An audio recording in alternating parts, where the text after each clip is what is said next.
आपके इस चौथे लेक्चर में, पाँचवें लेक्चर में आते हैं, पाँचवें लेक्चर में। तो चलो बिगिन करते हैं advent of Europeans in India. तो पोर्टुगीज़ का फॉल, राइज एंड फॉल देखा था हमने। 1496 में वास्को द गामा आए थे कलिकट में और उसने ग्रैंड रिसेप्शन मिला था लोकल किंग जामोरिन से। 1503 में उसने इस्टाब्लिश करी थी फैक्ट्री, पहली फैक्ट्री कोचिन में। 1505 में सेकंड पोर्टुगीज़ फोर्ट बना था कन्नौर में। 1505 में सेकंड फोर्ट बना था कन्नौर में। 1503 में पहली फैक्ट्री डली थी कोचिन में।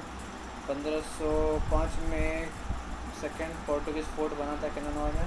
1509 में डिफीट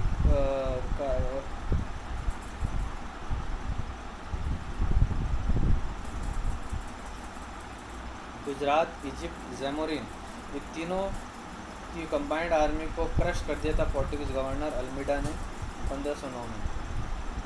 अल्फोंसो अल्बुकर्की ने पोर्टुगीज़ गवर्नर ने गोवा को बीजापुर से लिया था 1510 में। 1530 में डिक्लेरेशन ऑफ गोवा हुआ था इस पोर्टुगीज़ कैपिटल, और पोर्टुगीज़ कैपिटल 1530 में बना था। 1535 में 1535 में दीव का सब्जुगेशन हुआ था, सब्जुगेशन ऑफ दीव। 1539 में पोर्टुगीज़ कैप्चर किया था दमन को। 1539 में दमन को कैप्चर किया था पोर्टुगीज़ ने। 1559 में दमन को, 1559 में दमन को कैप्चर किया था। 1596 में ouster of the Portuguese by Dutch from south east Asia. 1612 में सूरत का लॉस हुआ था, इंग्लिश को मिल गया था सूरत 1612 में। 1663 में डच ने जीत गए थे पोर्टुगीज़ फोर्ट्स को मालाबार कोस्ट में, पोर्टुगीज़ को खदेड़ दिया था 1663 में। ये कुछ टाइम लाइन की बात हो गई। अब आगे बढ़ते हैं। Portuguese possession fell to its opponents.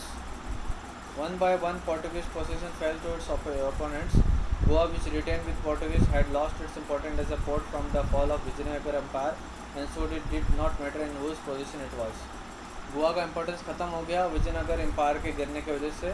तब ये मैटर नहीं करता है कि गोवा किसके हाथ में किसके हाथ में नहीं है, ठीक है। The spice trade came under the control of the Dutch and Goa was superseded by Brazil as the economic centre of the overseas empire of Portugal.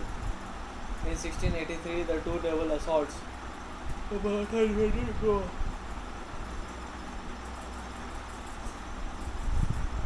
Spice trade Dutch के कंट्रोल में आ गया था और गोवा को ब्राज़ील ने सुपरसीड कर लिया था। ब्राज़ील में स्पाइस जो है वो ज़्यादा वहाँ पर डिमांड फुलफिल कर रहा था ब्राज़ील इकोनॉमिक सेंटर के तौर पर ओवरसीज एम्पायर ऑफ पोर्टुगल की।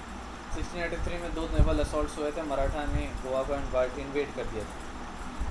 पोर्टुगीज़ के सिग्निफिकेंस की बात करें तो most historians have observed that the coming of the Portuguese not only initiated what might be called the European era, it marked the emergence of naval power. आना European power का मतलब European power का starting ही नहीं है, सिर्फ ये भी है कि नेवल पावर का भी इमरजेंस था यूरोपियन पोर्टुगीज़ का भारत आना। मतलब the Cholas among others had been a naval power but it was now for the first time a foreign power had come to India by the way of sea. Chola लोगों के पास भी naval power थी, लेकिन ये पहली बार था पोर्टुगीज़ के आने से ये पहली बार था कि कोई फॉरेन पावर भी नेवी के साथ में भारत में आई थी, नेवल पावर के साथ। The Portuguese ship carried cannons and this was the first step in gaining monopoly over trade. Portuguese के पास कैनन्स लगे हुए थे शिप में, तो ये पहला स्टेप था मोनोपोली लेने का, मतलब ट्रेड के अंदर फोर्स के इस्तेमाल करके। The Portuguese declared their intention to abide by no rules except their own and they were intent to getting a decisive advantage over the Indians and over the Indian Ocean trading system.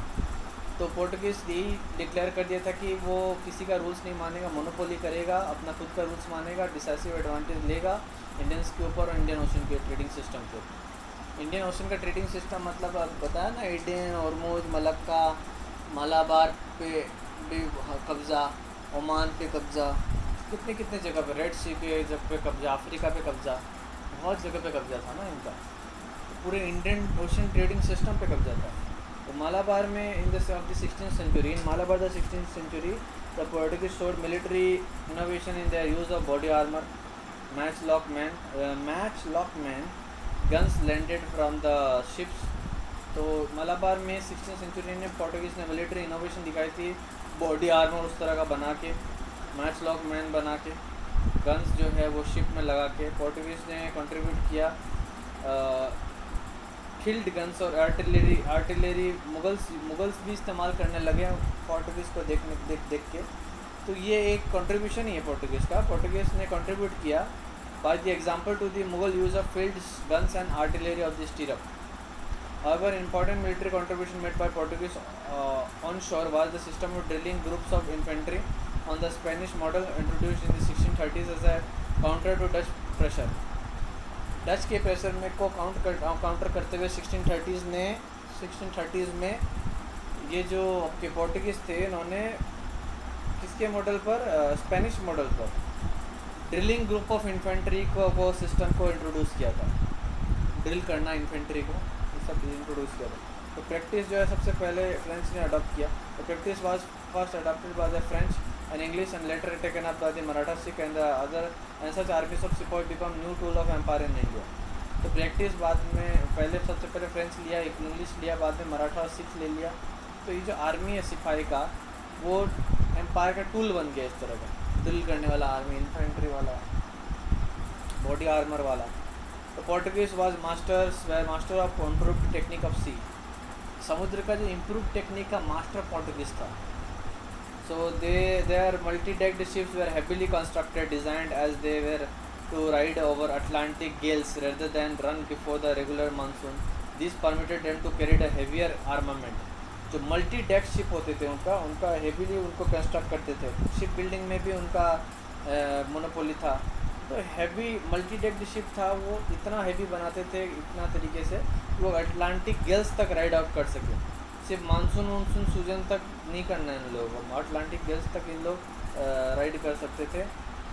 इसकी वजह से heavy armament भी ले जा सकते थे। अब तो स्ट्रॉन्ग शिप बनाएगा तो हैवी आर्मामेंट तो ले पाएगा ही ना, गन्स एंड कैनन हैवी वाला ले पाएगा। There use of castor pro and stand was a noteworthy method by which to repel or launch boarding parties.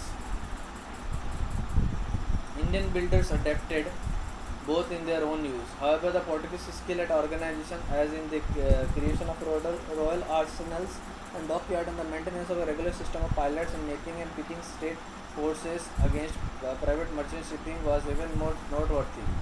The Mughal and Maratha were certainly have learned from the Portuguese, but the more certain here of this knowledge were other Europeans, especially the Dutch and the English in Asia.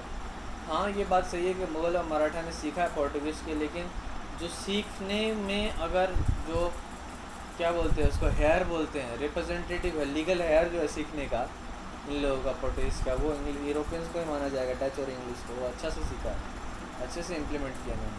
In India, the memory of religious persecution and cruelty detracts from other contribution made by the Portuguese in the cultural field. यानी religious जो धार्मिक level पे, धार्मिक ground पे, धार्मिक धर्म के आधार पर जो इंसानों के ऊपर अत्याचार किया है पोर्टुगीज लोगों ने, इस चीज़ की वजह से जो इनका कंट्रीब्यूशन है वो भी फेड अवे हो जाता है। However, it cannot be forgotten. लेकिन ये क्या होता है, डिट्रैक्ट्स होता है, लेकिन इसको भूला नहीं जा सकता कि मिशनरी और चर्च ने भी वो टीचर्स भी थे, पेट्रॉन्स भी थे भारत में, पेंटर के आर्ट्स के पेंटर के कारवर के स्कल्पचर के, ठीक है। तो it cannot be forgotten the missionaries of the church were also teachers and patrons in India of the arts of the painter, carver and sculpture. Carver arts और sculpture के arts के जो पेट्रॉन्स होते थे भारत में, टीचर्स होते थे, वो चर्च और मिशनरीज के लोग भी होते थे। तो ये भुलाया नहीं जा सकता। As in music they were the interpreters not just of Portuguese but of Europeans art to India. तो इंटरप्रेटर्स थे न सिर्फ पोर्टुगीज़ का लेकिन यूरोपियन आर्ट्स का भारत। Art of the silver smith and gold smith flourished at Goa. Silver smith का art और जो गोल्ड स्मिथ का आर्ट, लोहार का काम और जो सिल्वर का काम, ये सब फ्लरिश्ड हुआ गोवा में। और the place become a centre of elaborate filigree work का बहुत ही बड़ा सेंटर बन गया। Threaded foliage work, metal work, embedding jewellers, तो ज्वेलरी का काम जो है ना, नक्काशी का काम वगैरह का एक बहुत ही बड़ा जगह बन गया था गोवा में। However through the interior of the churches built under the Portuguese had plenty of woodwork and sculpture and sometimes painted ceilings. They were generally simple in the architectural plan. तो कुछ बात हो गई सिग्निफिकेंस के बारे में।